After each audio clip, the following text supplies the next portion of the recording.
Ele é o Robin Hood do Novo Mundo. De dia, um aristocrata. À noite, protetor dos oprimidos.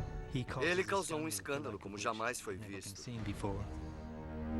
Zorro é assunto de ficção, filmes e TV. Um aventureiro com um alter ego destemido. Um amante audacioso. Sempre escapando dos inimigos com habilidade e estilo, deixando apenas sua marca. Um Z. Mas será possível que por trás da marca de ficção exista uma figura histórica real? Alguns estudiosos agora acham que sim. Acreditam que a inspiração do Zorro não vem dos Estados Unidos, não é do México e nem mesmo da Espanha.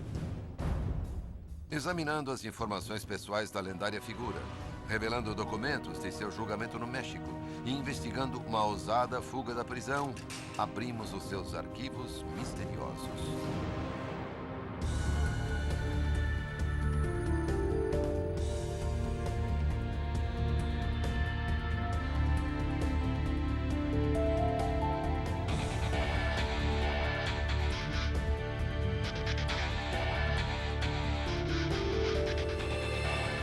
Arquivos confidenciais. O Zorro. Cidade do México, dia de Natal, 1650. Uma figura revolucionária é aprisionada pelos juízes da Inquisição. Mas ele foge de sua cela, passa através de portas pesadas e escala os muros da prisão para a liberdade. Durante a noite, o homem distribui panfletos pela cidade, chamando o sistema judicial de corrupto. A figura indistinta não deixa outros traços. Boatos começam a circular na cidade, dizendo que sua fuga foi de alguma forma sobrenatural.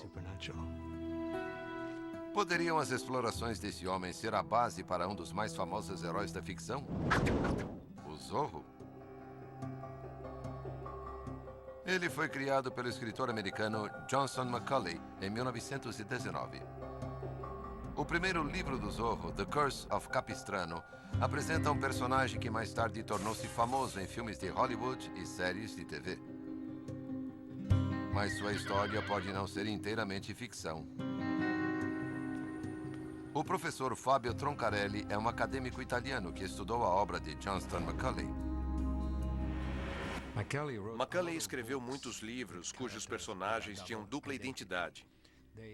Eles eram homens diferentes, de dia e de noite. Macaulay pode ter baseado o Zorro em foras da lei que agiam na Califórnia durante a Corrida do Ouro. Outros acreditam que Macaulay possa ter se inspirado em Robin Hood. Troncarelli tem sua própria teoria. Nos Estados Unidos, na época, havia um grande interesse sobre a história do México por causa da Revolução Mexicana. Um escritor mexicano que pode ter capturado a imaginação de Macaulay é Riva Palacio. 1872, Cidade do México. Palacio é autor de muitas obras literárias e históricas e escreve para vários jornais. Ele era intelectual, político, escritor e historiador. Seus livros são histórias de aventuras. Mas as investigações de Troncarelli revelam que os livros de Palacio não são apenas ficção. Troncarelli foi ao Arquivo Nacional de Madrid, na Espanha. Ele acredita que os materiais da pesquisa de Palacio são relatos históricos datados de 200 anos antes, quando o México era uma colônia da Espanha. No México do século XVII, a instituição mais temida e respeitada é a Inquisição. Ela mantinha registros meticulosos de suas investigações. Frank A. Sabarosso é um historiador que estudou as obras de Riva Palacio. Ele gastou um bom tempo examinando documentos, arquivos. Ele tinha fascinação pelos registros mantidos pela Inquisição. Riva começou escrevendo histórias verdadeiras de vidas e crimes reais. Um dos personagens registrados nos arquivos é Guillem Lombardo. Os relatos afirmam que Lombardo viajou para o México em 1640. Mais tarde foi preso e julgado pela Inquisição. E é revelado um detalhe intrigante sobre a vida dele. Ele não é mexicano e tampouco espanhol. É irlandês. Seu verdadeiro nome é William Lampour. Riva Palácio encontrou o julgamento de Lamport e criou um romance baseado nos documentos. No livro de Palácio sobre Lamport, há um capítulo chamado Zorro e Lobo, o lobo e a raposa. Em outro romance de Palácio, há um personagem chamado El Zorro. Em Nova York, em 1908, relatos da Inquisição Espanhola foram publicados por Henry Charles Lee. Lee utilizou alguns documentos de Palácio como fonte de material, incluindo a história de Lamport. Lee pode ter tido uma ligação com Macaulay, o criador do Zorro. O escritor Gerard Ronan está pesquisando as raízes das façanhas da vida real de Lamport. William Lamport pode ter influenciado o romance de Macaulay, de Dom Diego de la Vega, conhecido como Zorro. William Lamport nasceu em Wexford, área rural da Irlanda, em 1615. Após a morte de sua mãe ainda menino, Lamport é enviado para a escola em Dublin e depois para Londres, na Inglaterra. Seus tutores o identificaram como um prodígio. Ele se tornou uma criança difícil, mas sua inteligência estava além de qualquer dúvida. Mas na Inglaterra é uma época de grandes conflitos religiosos. Como católico, Lamport enfrenta a perseguição das autoridades protestantes. Ao deixar o país em um navio, um evento ocasional mudaria o curso da vida de Lamport. Ao que parece, o navio foi tomado por piratas. Ele não teve escolha a não ser juntar-se à tripulação. Durante os anos seguintes, William é membro de um navio pirata. É um árduo aprendizado. Após 2 anos em alto mar, Lamport deixa o navio e vai para o norte da Espanha. A Espanha, no século XVII, é um império global que se estende da Europa ao Novo Mundo das Américas. Felipe IV é o rei. Ele governa um país simpático aos irlandeses católicos. Inteligente e empreendedor, Lamport oferece seus serviços a um governador local, que o apresenta a um político influente, o Conde Duque de Olivares. Olivares é o poder por trás do trono na Espanha. Na verdade, quem governa a monarquia espanhola é o Conde Duque de Olivares. No final de 1630, ele tinha o controle absoluto da monarquia. Lamport vai para Madrid, o centro do poder do Império Espanhol, e assume missões para Olivares. Seu trabalho para Olivares era principalmente o papel de propagandista e de mensageiro.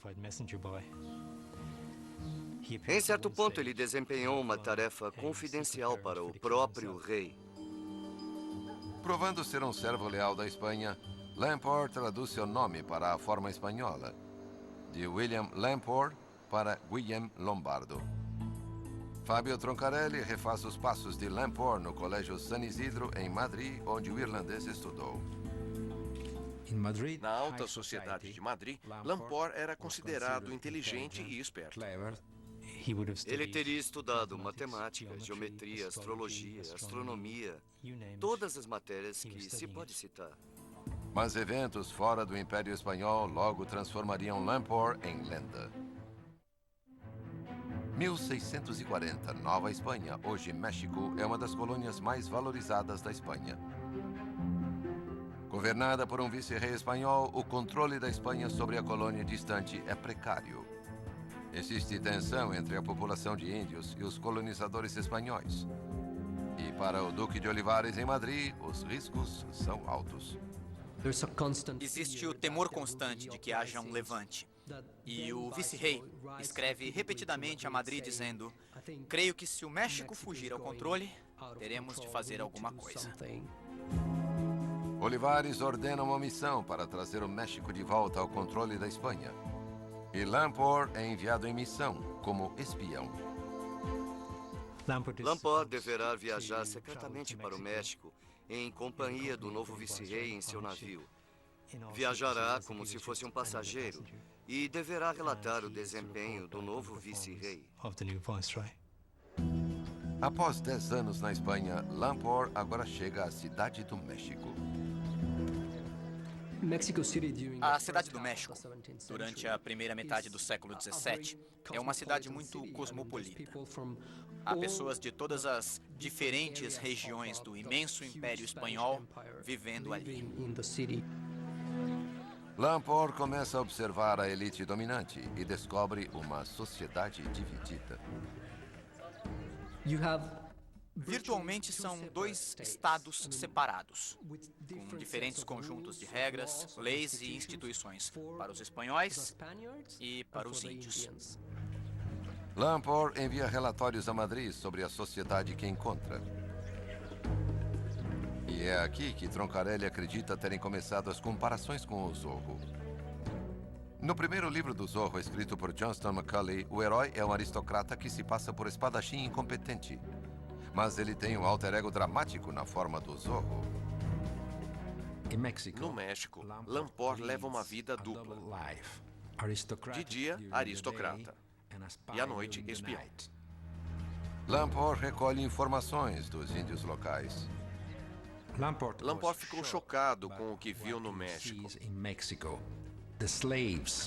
Os escravos e os índios eram a maioria que compunha a sociedade e eram muito pobres, explorados e, em muitos casos, eram mortos. Ele também se incomoda com a corrupção da elite dominante espanhola.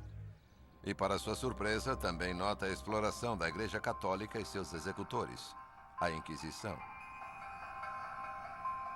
A Inquisição é a instituição mais temida do Império Espanhol, pois ela manda para a prisão qualquer um que enfraqueça os ensinamentos do catolicismo no Novo Mundo. Um clérigo enviado por Olivares para restringir a crescente impressão de rebelião é o bispo Juan Palafox. Ele substitui o vice-rei e promete reformar o governo para o melhor. Mas após 2 anos no México, a opinião de Lamport sobre a colônia se tornou radicalmente alterada. Para ele, o governo espanhol não é a resposta. Desiludido pela corrupção da sociedade na Nova Espanha, ele decide que poderia fazer melhor na organização da colônia e se decide pela revolução. É uma decisão que fará surgir a lenda de Lamport, algo tirado de uma história do Zorro. No primeiro livro do Zorro, ele lidera uma rebelião contra a opressão dos índios, exatamente como Lamport. Para Lamport, planejar uma revolução leva a todo um nível novo de duplicidade. Existe outra vida dupla. A vida dupla do revolucionário Lamport. Ele resolve fazer uma minuta de declaração de independência.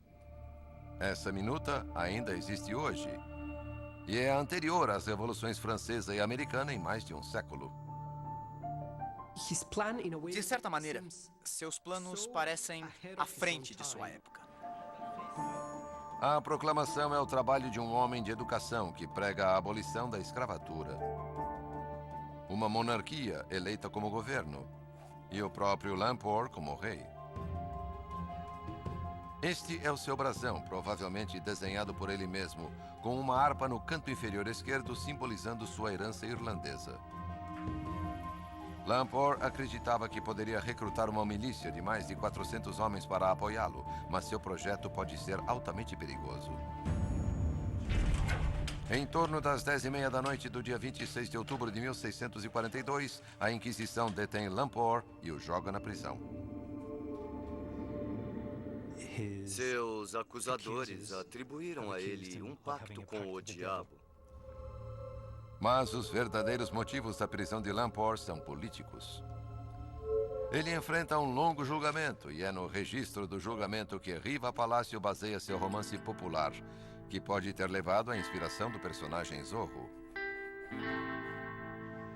Na prisão, Lamport declara que é um agente do rei da Espanha. As semanas se transformaram em meses e nenhum dos contatos de Lamport em Madrid ou amigos no México conseguem apoiá-lo. Seu único confidente é um novo companheiro de cela, Diego Pinto. Secretamente, Lamport começa a escrever denúncias dos motivos para sua prisão. Incrivelmente, esses documentos existem até hoje, e neles, Lamport questiona a legalidade de sua prisão. Ele fala da tortura e da corrupção da Inquisição. Comparece perante os inquisidores muitas vezes, mas suas alegações de inocência são ignoradas. Passados 8 anos, ele decide então tomar o assunto nas próprias mãos. Dia de Natal, 1650. A prisão da Inquisição no México. Muros altos rodeiam o complexo como uma fortaleza.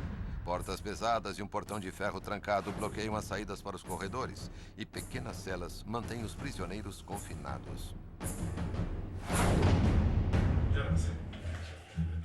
Com a ajuda de seu companheiro de cela, Lamport age. Eles sobem para a janela da cela. Uma vez fora da cela, Lamport e seu cúmplice parecem atravessar como fantasmas o portão de ferro trancado. Depois escalam os muros da prisão para a liberdade, não deixando pistas de suas ações. Naquela noite, Lamport distribui seus panfletos pela cidade e até prega um cartaz na porta da catedral. É um empreendimento arriscado que insulta seus inimigos, e é outra similaridade às histórias do Zorro. Lamport alegou que era seu dever moral libertar-se da Inquisição e expor a natureza corrupta e abusiva dos inquisidores. E ao fazer isso, ele causa um escândalo na cidade como jamais fora visto. Para a Inquisição, a fuga de Lamport parece confundir as leis de Deus. E essa pode ser a razão por trás do modo espetacular de sua fuga, que foi questionar a santa autoridade da Inquisição.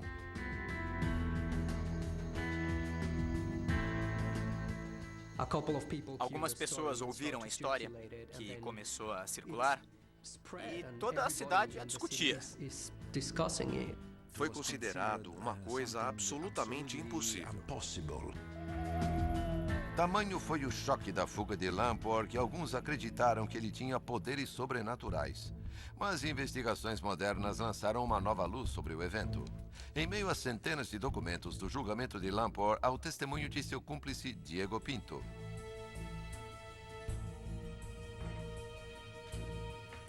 Para revelar como Lamport fugiu da prisão e inspirou alguns escritores, o especialista em fuga Tom Lyon investiga os segredos da fuga seguindo os detalhes da confissão de Diego Pinto.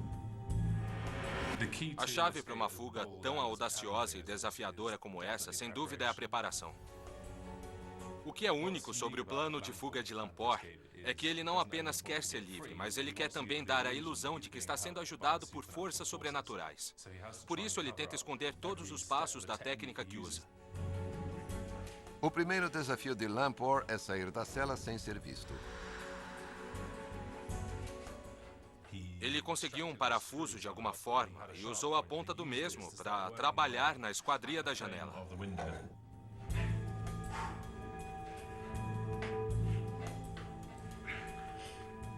Lamport e Diego saem pela janela, caindo no pátio interno. Lamport se vê então frente ao seu maior desafio, um portão de ferro trancado. O portão estava provavelmente fechado com um cadeado. Não há um mecanismo integral que o proteja, mas está fechado com um cadeado do outro lado. Na lenda, a fuga de Lamport parece fantasmagórica, mas a realidade pode ter sido muito mais mundana. Este cadeado tem aparência intimidante, mas por dentro é muito simples.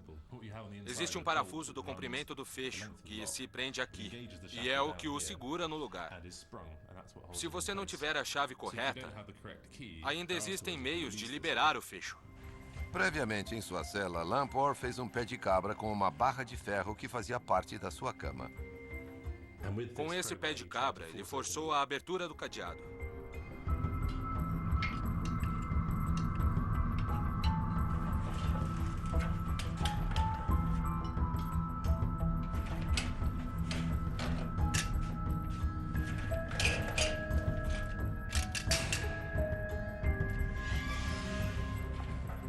Lamport provavelmente tornou a fechar o cadeado, cobrindo seus traços.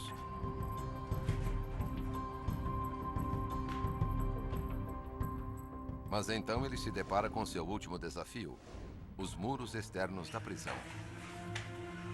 Mais cedo, Lamport fizera uma escada com 2 vigas de madeira tiradas de sua cela. Quando chegou ao muro, ele descobriu que a escada não era longa o bastante para ele pular. Parecia um grande problema, até que ele viu um coxo de pedra. Ele equilibrou a escada cuidadosamente no coxo. E com isso ele pôde pular o muro para a liberdade.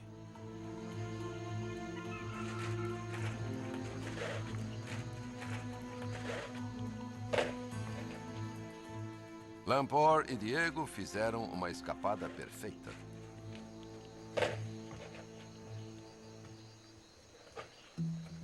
No dia seguinte, toda a cidade comentava o evento sobrenatural ocorrido na prisão. Sua fuga foi um completo sucesso. Lamport usa sua fuga para transmitir a corrupção que havia no coração da Inquisição. Mas há um plano que coloca sua recém-conquistada liberdade em perigo. A coisa lógica a fazer seria fugir, se esconder e tentar não ser descoberto. Mas ele comete um erro fatal. Ao contrário de seu companheiro de cela, Diego, que é bem-sucedido ao fugir da cidade, Lamport escolhe se esconder na cidade. Ele é então encontrado e preso apenas dias depois. Enquanto Zorro, o herói ficcional, continua a fugir das autoridades, em contraste, o destino de Lamport é selado. Após 17 anos na prisão, a Inquisição declara Lamport culpado de heresia, e sua execução pública na fogueira é preparada. Mas alguns relatos dizem que Lamport está pronto para negar a Inquisição mais uma vez. Ao que parece, quando as chamas começaram a lambê-lo, ele conseguiu pular da pilha de madeira e enforcou-se com seu colarinho de ferro. Mas a história de William Lamport continua viva. Hoje, no centro da cidade do México, há um monumento aos heróis da independência, que chegaram 178 anos depois que Lamport escreveu sua primeira proclamação. Em um nicho, há uma estátua de Guillaume Lombardo, William Lamport, o irlandês que acreditou que a luta pela independência está ligada à morte na fogueira. Creio que Lamport é o Zorro original, por causa das similaridades. Não há dúvida de que ele mostrava certas qualidades do Zorro em seus desafios e em sua bravura. Enquanto talvez haja outras inspirações para o Zorro, William Lamport, um irlandês no México, pode ter sido o herói original da lenda.